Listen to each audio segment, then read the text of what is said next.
she'll listen closely. When darkness wraps the world and dreams begin to stir, you've arrived at the right place. Welcome to Between Dreams and Shadows, the sanctuary of stories that live between sleep and the unknown. Here, every tale is more than a story. It's a portal to hidden worlds, forgotten secrets, whispers from beyond, and shadows that speak as your eyes begin to close. If you're drawn to mysteries, haunting legends, and stories that send shivers down your spine, this channel is your new nighttime ritual. Before we begin, I invite you to become part of this growing nightbound community. Subscribe now and turn on the notification bell so you never miss a tale. New stories drop regularly, always under the veil of night. Like this video if you enjoy that chill before sleep. It helps this channel grow and lets me bring you deeper, darker stories. Drop a comment below. Have you ever had a strange dream or felt something watching in the dark? Your experience might inspire the next tale now. Take a deep breath, turn off the lights, leave the world behind, and get ready to drift between dreams and shadows. Setting the atmosphere, it started with a silence too, complete to be natural. The kind of silence that doesn't invite sleep, but makes you question if the world outside your room still exists. Evelyn lay on her bed, staring at the ceiling. The digital clock on her nightstand glowed to 43 a.m. in soft red digits, but she had already stopped checking it. This was the third night in a row she found herself wide awake at this exact hour, heart pacing as if she had just run up a flight of stairs. Her bedroom was small, but familiar. White walls with hairline cracks near the ceiling, a cheap IKEA lamp that she never bothered to replace, and a worn-out bookshelf with unread novels collecting dust. The window was half open, letting in cool air that should have been refreshing. But tonight, it felt heavy, like something unseen was breathing alongside her. Her phone lay untouched on the dresser. She didn't dare reach for it. The light from the screen always made her feel like she was breaking some invisible rule at this hour. At first, she thought it was just stress from work, maybe even mild insomnia. But deep down, she knew this was different. Something had changed. The air felt thick. The corners of her room somehow seemed darker than before, as if the shadows themselves were growing longer while she wasn't looking. Evelyn rolled onto her side, pulling the blanket tighter around her. Still, the feeling didn't leave.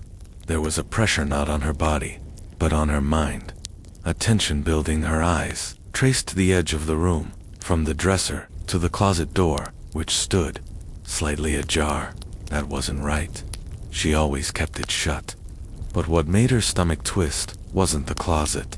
It was the mirror, propped awkwardly against the wall, near the foot of her bed. It reflected just enough of the room to make her uneasy. The mirror had been there for months, never bothering her before. Yet tonight, she kept feeling the pull to glance at it. A small, unwanted thought crept into her mind. What if, just once, the reflection moved on its own? Evelyn closed her eyes tightly, forcing the idea away. The room felt colder now. She could hear the faint hum of the refrigerator from the kitchen down the hall. That sound was normal, comforting even, but underneath it, there was something else, a near imperceptible static, like the kind you hear when a TV loses signal. Her breath grew shallow. Every instinct screamed at her to turn on the light, but she didn't. Something told her that acknowledging it, whatever it was, would only make it worse. So she stayed still, listening, waiting, half expecting to hear footsteps from the hallway. But the worst part, it wasn't fear of something entering the room. It was the feeling that something was already inside and watching from the corner or the closet, or worse, from the bed right beside her. Yet when she opened her eyes, there was nothing, just the thick, unnatural silence, and the knowing, the unmistakable knowing, that tonight, sleep would not come easily. The first signs of disturbance. The next night, Evelyn stayed up on purpose. She told herself it was curiosity, research, even A mental experiment to prove it was all in her head. Sleep deprivation could do strange things to people. Hallucinations, paranoia. That's what she wanted to believe. By 2:30 a.m., she was sitting cross-legged on her bed, eyes scanning every corner of the room. This time, the closet door was securely shut. The mirror had been covered with an old bedsheet. Still, that pressure remained, like the air itself was listening. Her lamp flickered once, just once, enough to make her freeze mid-breath. She blinked, waiting for it to happen again. Nothing. Then, she noticed the books on her shelf. One was tilted at a slightly different angle than the others. She didn't remember leaving it that way. Her heart rate jumped, but she tried to explain it away. Maybe she'd bumped the shelf earlier. Maybe it had always been like that. But then came the sound, a soft creak, from the floorboards near the dresser. Evelyn's apartment was old, and the wood often made noises, especially during temperature changes. But this was different. This creak had rhythm, like footsteps. 1, 2, pause, 3, 4, stop. Her breath caught in her throat. She swung her legs off the bed and stood up slowly, listening for any further movement. Nothing. She walked over to the dresser, heart pounding, and pressed her palm against the floor. It was cold, unnaturally cold for June. Turning back to the bed, her stomach dropped. Her blanket was now slightly folded at the corner. She hadn't touched it. Her mind scrambled for logic. Maybe she had knocked it while standing. Maybe the air current from the open window had done it, except, The window was closed tonight, fully latched. Then came the shadow, barely noticeable at first. Just a small shift near the bedroom door, as if something had briefly blocked the hallway light. Even though no light was on, Evelyn stepped back instinctively, bumping into her dresser. She stared at the doorframe. The shadow didn't return, but the room felt wrong, like the dimensions had changed by a fraction of an inch. Enough that everything familiar suddenly felt unfamiliar. Her fingers trembled as she reached for the light. Switched near her bed. Click. No response. The bulb didn't flicker this time. It stayed dead. Her chest tightened. She grabbed her phone from the dresser, turning on the flashlight. The beam sliced through the room, sharp and blinding against the darkness. She swept the light across the walls, the ceiling, the floor. Everything seemed in place. Yet, her gaze landed on the mirror. The sheet had slipped halfway down, revealing part of the reflection. Her bed, her dresser, and something else. A shape indistinct, but unmistakably there, standing near the foot of the bed.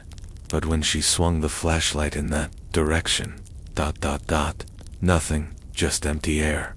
Her hands shook as she backed into the corner of the room, pressing herself against the wall, staring at both the mirror and the space it reflected. Her mind screamed for her to leave, to run, but her body refused to move. And for the first time, she wondered if she was still awake at all, or if this was something else. Something worse. The sound that shouldn't exist. Violet didn't sleep, not even for a second. By the time the first pale light of dawn started bleeding through her curtains, she sat curled on the floor, her phone clutched so tightly in her hand that her fingers had gone numb. Her eyes stayed fixed on the mirror, on that half-exposed reflection that now felt like a portal to something watching back. By morning, the apartment felt normal again. The light returned. The air warmed. Her lamp worked as if nothing had happened. But Evelyn knew better. This wasn't over. That night, she made a plan. She pushed the dresser in front of the closet door. She covered the mirror completely, using duct tape to secure the sheet. She even left every light in the apartment on, flooding the space with artificial brightness. And she stayed awake, again. By 2:40 a.m., her heart started, its familiar, panicked race. Her skin prickled with the sense of being watched. And then, it came. The sound, faint at first, almost like a distant radio signal, buried under layers of static. Her ears strained to catch it, a low, almost inaudible hum. It vibrated just beneath the threshold of hearing, making her stomach turn as if her inner ear couldn't process it. She stood in the center of the room, turning slowly, flashlight in hand, pointing it at every corner, like a spotlight. The hum grew louder, but not in volume, more like in presence. It filled the space between objects, between thoughts. Then came the whisper, so faint, she wasn't sure she heard it at all. It wasn't coming from outside her door. It wasn't coming from the hallway. It was coming from inside her room, from everywhere and nowhere. Her breath grew shallow. She turned off the flashlight for just a second, hoping her eyes would adjust better without the glare. Big mistake. The moment darkness reclaimed the room, the sound shifted from a whisper to a word. Clear, close, spoken right at her ear. Stay. Her entire body jolted, as if electrocuted. She stumbled back, hitting her hip against the edge of the bed frame, dropping her phone. The flashlight flickered as it fell, casting erratic shadows across the ceiling. For a split second, she swore she saw movement up there, something slithering just beyond sight. Scrambling, she grabbed the phone again, turning the flashlight back on. Nothing, only stillness, only silence. But that word, it echoed inside her skull. Stay. Like a command she hadn't agreed to follow. Her hands trembled violently as she backed into the far corner of the room, curling up tight, making herself small. Her rational mind screamed for her to leave the apartment, to get in her car, drive anywhere, just away. But something deeper, something primal, told her not to open that door, that whatever waited outside was worse, worse than the whispers, worse than the shadow, worse than the voice that now lived somewhere between her ears. For the rest of the night, she didn't move, afraid that if she did ... it would speak again, and this time ... she might answer. The presence without a face. The following day, Evelyn didn't go to work. She called in sick, her voice shaking on the phone, giving some half-made excuse about a fever. But fever wasn't the problem. It was fear, the kind that settles in your bones and refuses to leave. By late afternoon, she tried convincing herself it had all been exhaustion, sleep deprivation playing tricks on her senses. Yet every time she closed her eyes, she could still hear the word, stay, repeating low, constant, not outside, inside her head. By evening, she made another decision. She'd sleep on the couch in the living room, far from the bedroom, far from the mirror, with every light in the apartment blazing, the television playing soft static in the background, and her front door bolted shut with every lock she owned. She curled under a blanket, praying for peace. For the first time in days, she drifted towards sleep, and that's when she felt it. A sudden drop in air pressure, like the room had inhaled. Then, the unmistakable sensation of being watched. Her eyes shot open. She didn't move, didn't breathe. She just lay there, heart thundering in her chest, staring at the ceiling. And in the corner of her eye, movement, slow, deliberate. The curtain near the window shifted, not like a breeze moving it, but as if someone had brushed past it. The air stayed still. No wind, no open window. Evelyn's throat closed tight. She turned her head slightly, just enough to catch a full view of the corner. Nothing, just the curtain, now hanging slightly crooked. Her muscles locked. She fought every instinct, telling her to run. Then, a sound. Not from the room, from the kitchen. A soft, deliberate click. Her silverware drawer sliding open, one slow inch at a time. She sat up, body trembling, forcing herself to grab the nearest object, a glass from the coffee table, as a weapon. Step by shaky step, she approached the kitchen entrance. The drawer was wide open now, knives inside, undisturbed. But she knew she hadn't left it like that. A chill swept down her spine, and then, from behind her, the distinct sound of something heavy, dragging across the bedroom floor, as if the dresser she had pushed in front of the closet, was being moved. Her blood turned to ice, spinning around. She saw nothing in the hallway except shadow, but there, right at the edge of her vision, a shape, vague, shifting, like heat, rising off asphalt, but darker, blacker than the night. It didn't have a face. It didn't have eyes. But somehow, it was looking at her, fixated intent. The air grew heavier. Her ears started ringing. Her vision blurred at the edges. She stumbled back toward the front door, fumbling with the locks, hands slippery with sweat.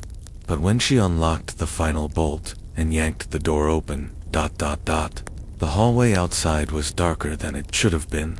No lights, just a void stretching endlessly, like the apartment building had ceased to exist, like the outside world was, gone, and standing at the end of that black corridor, the same shapeless thing, waiting, silent, motionless, yet radiating intent, like a scream she couldn't hear. Evelyn slammed the door shut and fell to the floor, sobbing, shaking, curling into herself like a child. The lights flickered again, once, twice, then stayed on. The presence faded, but not completely, never completely.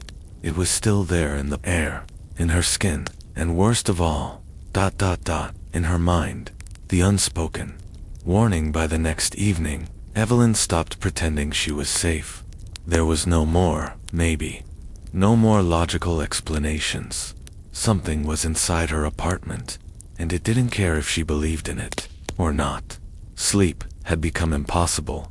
Every time her body gave in and her eyes drifted shut, she would snap awake seconds later, heart pounding, lungs burning, as if something had been hovering inches from her face, just waiting for her to surrender.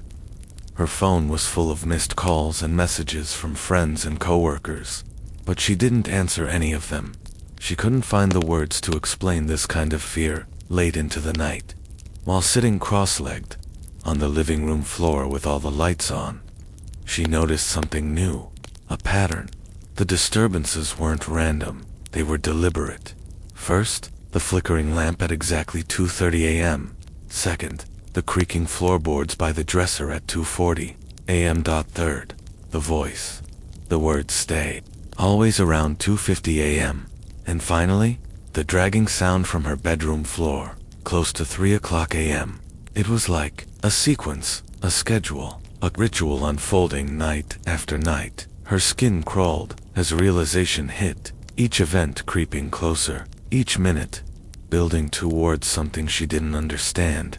And then, she saw it, not in the mirror, not in the hallway, but on the wall, right beside her front door, a faint symbol, almost invisible unless the light hit it at the perfect angle. It hadn't been there before, a crude, almost childlike drawing, scratched deep into the plaster. A circle, with a vertical line running straight through its center, and at the top of the line, a small, I like mark. Her stomach twisted. She didn't know what it meant, but it felt like a warning, or, worse, an invitation. She grabbed her phone and searched for the symbol online, fingers shaking as she typed dozens of unrelated results. Occult forums, paranormal blogs. None gave her a clear answer, but in one obscure thread buried deep in an old discussion board, a single sentence stood out. If you see this mark, stop everything, leave, don't let the sequence complete. Her blood ran cold. The clock on her wall read 2:29 a.m., 1 minute until the next event. Her mind screamed at her to go, run, escape, but her body stayed frozen. Paralyzed between fear and disbelief, she counted the seconds, staring at the wall clock as the second hand ticked forward. 2:30 a.m. The lamp beside her flickered violently, then went out. Darkness swallowed the room. In an instant, somewhere deep in the apartment, the floorboards creaked. Right on time, she scrambled to her feet, rushing for the door, fumbling with the locks. Her heart pounded in her ears as her hands slipped against the metal, When she finally pulled the door open, that impossible darkness from the hallway was waiting for her again. Pitch black dot, thick dot, infinite, and standing at the center of that void, a silhouette, no face, no features, but somehow unmistakably aware of her. Evelyn slammed the door shut again. She turned, back pressed against the wood, staring at her empty apartment. Her phone screen lit up with a single, new notification. Stay. Sent from an unknown number. The clock ticked closer to 2:40 a.m. The next part of the sequence, the pattern wasn't stopping, it was escalating, and for the first time, Evelyn realized she wasn't part of the audience anymore. She was part of the ritual. A participant. Or worse, the target. The moment of truth, 2:39 a.m. Evelyn stood in the middle of her apartment, eyes wide, chest heaving. 1 minute left, 1 minute, until the next part of the pattern. She stared at the bedroom door, still ajar, with the dresser visibly dragged 2 feet away from where she had pushed it. The air thickened around her like fog, invisible, but suffocating. Her body screamed to run, escape, but to where? The front door opened only into darkness. The windows wouldn't budge no matter how hard she pulled, and even if she could leave, deep down she knew it would follow. There was no outside anymore, only this, only here, only now. Evelyn's mind shifted, new thought formed. What if the only way out was through? Her fear began transforming into resolve. If this thing wanted her to play its game, she would finish it on her own terms. The clock ticked over to 2:40 a.m., right on cue. A deep groan of wood came from her bedroom as the dresser scraped again, this time moving further, exposing the dark mouth of her closet door behind it. She grabbed her phone, turning on the flashlight, ignoring the trembling in her hands. Every step toward the bedroom felt like walking deeper into quicksand, but she didn't stop. The floor creaked beneath her bare feet as she crossed the threshold. She stood in front of the closet door. The wood paneling trembled slightly, as though something on the other side was breathing against it. Her pulse thudded in her ears, slowly. She reached out and pulled the door open.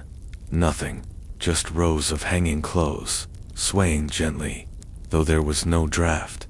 But as she shone the light down to the closet floor, her breath caught another symbol, this time drawn in thick, black lines that hadn't been there before. The same circle, the same vertical line, the same eye at the top, but now 3 small marks had been added. Beneath it, like tally marks, 3 steps complete, 3 steps closer to something final. Her stomach turned as she backed away, nearly tripping over her own feet. Behind her, she heard the TV turn on by itself, flickering with static. Her phone vibrated violently in her hand. A new text notification popped up. Next, her gaze snapped to the wall clock. 2:49 a.m., seconds away from the next phase. Stay. The word rang out again, louder this time. Not from her phone, but from inside her bedroom walls. Low, male, close. Evelyn clamped her hands over her ears and screamed, stumbling back into the living room. Her vision blurred, her knees buckled, but just before she collapsed completely, her eyes fixed on something she hadn't noticed before. A small piece of paper wedged beneath her front door. A note. She crawled toward it, heart in her throat, yanking it free, with shaking fingers. 4 words, scrawled in messy, frantic handwriting. Do not fall asleep. Her breath caught. The message felt old, like it had been written long before tonight. And suddenly, everything clicked. The voices, the sequence, the escalating events. This wasn't just a haunting, it was a countdown, and she was reaching the end. Evelyn forced herself to sit upright, adrenaline surging through her veins like fire. Her entire reality had narrowed to a single decision. She could freeze. Let the sequence finish. Let whatever waited claim her. Or she could break it somehow, somewhere inside her. A voice, not the terrifying one, but her own rose up. "You're not staying here." The clock ticked over to 2:50 a.m. The walls shook. The bedroom door slammed shut on its own. The lights went out, and the final part of the ritual began. The inevitability of darkness. The apartment dissolved into blackness. Total, consuming, absolute. Evelyn froze in place, her breath shallow and quick. Every instinct inside her screaming that something had shifted. Not just the lights, not just the air. Reality itself felt thinner, like the walls were just paper, like the floor beneath her feet was no longer connected to anything solid. She flicked the flashlight on her phone back to life, but the screen, only static, as if the very air around her swallowed all signals, all energy, all logic. The clock on the wall, dead, the red LED digits, blank. Time had stopped, or worse, it had been taken. A low vibration started somewhere beneath her, faint at first, then stronger, like something massive moving under the building, like the earth itself was shifting to bring something. Her body shook as the floor beneath her rippled. Her knees buckled and she fell hard, scraping her palms against the wooden floor. Somewhere down the hallway, the bedroom door opened again, not slammed, not creaked, opened, slow, intentional. Evelyn's heart raced, but her mind sharpened. This was it, the final phase, the inevitable darkness. She could no longer run from, but she could face it. With trembling hands, she crawled toward the living room corner, where she had shoved a small box days earlier, old matches, and a half-used candle she kept for power outages. With frantic, fumbling movements, she struck the match. The tiny flame flickered alive, soft, fragile light, but light nonetheless. The air around her changed instantly. The walls seemed to retract. The pressure in her skull loosened. For a split second, the apartment felt normal again, but then she heard it. Footsteps, heavy, slow talk crossing from her bedroom into the hallway, approaching her. One step. Pause. Another step. Pause. Another step. Pause. Evelyn clutched the candle like a talisman, her eyes fixed on the hallway entrance. The flame wavered. The air grew colder with each breath. Then, the footsteps stopped, right at the threshold. For a full 10 seconds, there was nothing but silence. No breathing, no movement, just the electric silence of something waiting for her to break first. Evelyn's heart pounded against her ribs. Then, slowly, a hand, pale, long-fingered, reached around the corner, gripping the door frame. Not human, too thin, too stretched. The skin almost translucent under the flickering candlelight. Evelyn forced herself to stand, legs shaking violently. She knew this was the point of no return. Either she'd confront it, or it would take her. With the last of her courage, she stepped toward the hallway, raising the candle in front of her like a shield. Her voice cracked as she spoke. "What do you want?" Silence then. From deep inside the hallway, that same voice, the one that had haunted her 4 nights. Cold, male, right against her ear, though there was no one there. "Stay." The flame blew out instantly. The darkness swallowed her whole, and Evelyn knew, whatever line she had been walking between here and something else, she had just crossed it. There was no turning back now. The fear that stays. Could you sleep after hearing this? What do you think really happened to Evelyn? Is she still trapped? Or was she replaced? Let me know your thoughts in the comments below, and if you dare, stay for another story before bed. Because sometimes, the fear doesn't end when the video does. It stays. Just like she did. Silence, not the kind that follows noise, but the kind that feels engineered, designed, a manufactured vacuum, where even her own breathing sounded distant. Evelyn's body floated in that darkness, not moving, not falling, not standing, just suspended. Her skin prickled, as if thousands of invisible threads wrapped around her limbs, pulling her deeper into something she couldn't name. There was no floor beneath her feet anymore. No walls, no ceiling, only pressure. A presence that was everywhere and nowhere at once. And then, voices, whispers curling against her eardrums from all directions at once. Not words, not language, just intent. The message wasn't spoken, it was felt. You never left. Her mind fractured at the realization. She wasn't in her apartment anymore, or worse, she never really was. The past few days, the sleepless nights, the rituals, it had all been the process. A slow, methodical erosion of her reality. A deliberate dismantling of her sense of place, time, self. The final stage wasn't an event. It was this, existence. But untethered, she screamed, but no sound came. Tried to move, but her limbs stayed frozen. Tried to think, but even her thoughts began to unravel like loose threads. And then, a light dot, not bright, not warm, just different dot. A soft gray glow, barely illuminating a space that resembled her bedroom, but twisted. The walls stretched taller than they should. The corners curved in impossible ways, and in the center of the room, her own body, lying on the bed, peaceful, still sleeping. Her eyes widened as she recognized, her self-chest rising and falling in slow, steady breaths. But she was here, standing, watching, trapped, and then, her sleeping body opened its eyes, slowly, deliberately, and smiled. But it wasn't her smile. Something else now lived there, something that belonged to the darkness. The figure in the bed sat up, turned its head toward the corner where Evelyn's consciousness floated, and whispered, "Stay." With that single word, the gray light faded, and Evelyn felt herself pulled downward again, faster, deeper, into a silence that wouldn't let her go.